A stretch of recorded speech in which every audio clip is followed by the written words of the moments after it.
Hey, John, welcome back. I wanted to bring you back to talk about some of the social host responsibility laws that we have out there. Now that the weather's getting nicer and people can't really go out, probably going to be a lot of things happening in people's houses. Tell us a little bit about these laws and the responsibilities of the homeowners. Sure, Jason. Great to be back. Always great to see you. And this is a very popular time of the year, typically when we're not in a pandemic. Right. But we typically see as we approach the late spring and into the early summer with high schoolers, graduating and having proms, that there are oftentimes house parties that parents are involved in, that parents are purchasing liquor for the kids. Um, in a lot of situations, they're taking keys and kids are, staying there and not driving, and they're trying to, do the right thing from that perspective. But what they're doing is illegal. That there is social host liability, that you cannot be hosting underage parties. You cannot be procuring alcohol from minors. Those are all criminal offenses. And we've seen a large crackdown on that really in the last 5 years or so. That's really come to the forefront again as social media has taken off. We see more and more of this stuff surfaces online. It gets to the police department, and the next thing you know, there's an open investigation, and the parents end up getting charged. Correct. And a lot of it stemmed from incidents that occurred after a person was leaving one of these parties where an adult procured alcohol for a minor, and perhaps that young adult got in an accident or got charged with an OUI, something to that effect. But the law is tailored in a way now where responsibility will be placed on the homeowner, on the adult.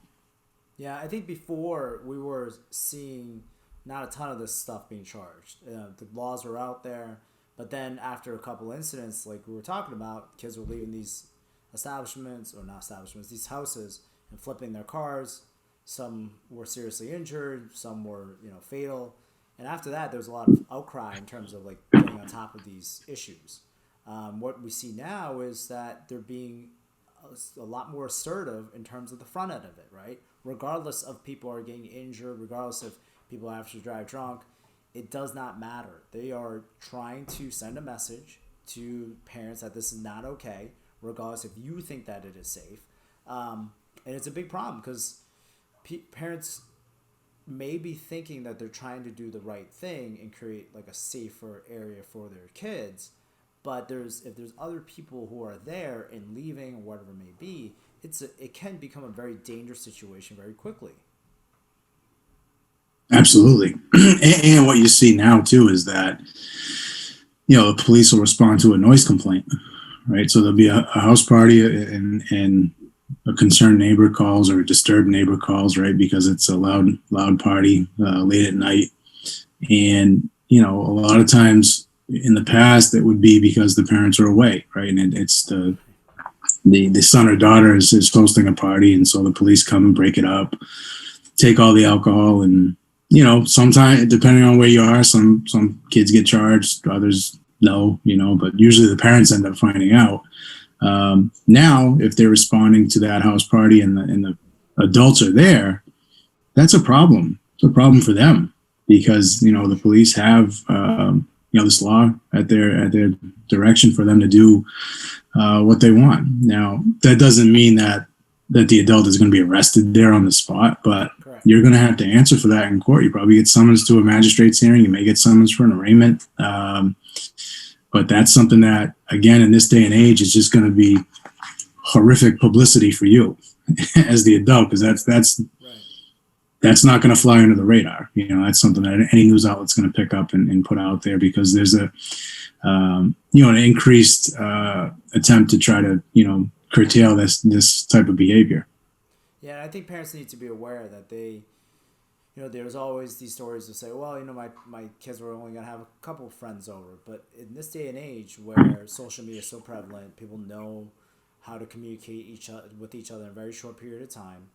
And then the other issue is right now, there's a lot of pent up energy of people wanting to go do something, right? So Yeah. a two-person meetup can become a 100-person very quickly in a matter of 30 minutes.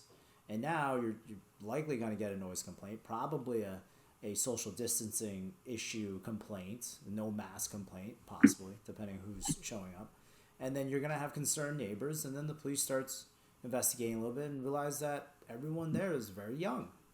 So that is a huge problem for people, whether that's ultimately they may be able to try to resolve their criminal cases, but that can also have a lot of employment issues for those individuals too, with future background checks and things of that nature. So definitely a bad idea, no matter how nice the weather is and how much you want to try to do the right thing for your own children. And certainly make decisions for them, but just having a social party and buying alcohol for minors is a terrible idea, and it's a terrible combination. So. Right. And that's always been the law, right? I mean, the drinking age is what it is. And so procuring alcohol for a minor has always been an issue. We see that from time to time, and in a car stop where there's somebody over 21 and there's booze in the car. That person often finds themselves charged with that offense. I mean, it's very minor, but still, it's on the books, and it's just another tool in the arsenal of the police. Yeah, and I think another thing that the police are very concerned about and very scared about is that you hear about these stories that sometimes some of these parties have other things there that are illegal, right? And the parents never intended for that, and they didn't obviously buy opiates or other narcotics for these kids, but it only takes one bad actor showing up with this stuff, and they're mixing it with alcohol, and they're not really sure what the cause of death is. It could get to a really bad situation, and if you provide that alcohol, you could potentially be liable for the other things that happen, even though you did not intend that they to mix that with other narcotics. But it just becomes a very bad situation, one that can get out of control very, very quickly. Right. Right. And again, something that's easily avoidable. If you're going to have gatherings at your house, then obviously you can't have alcohol involved if it's minors, and if you're having people come into the house or kids come into the house, you have to be responsible and make sure that they're not bringing anything into the house, because a lot of these kids are crafty. They're able to find their ways to get alcohol or other substances and then bring them into your house. Once they're into your house, it's your problem. Exactly.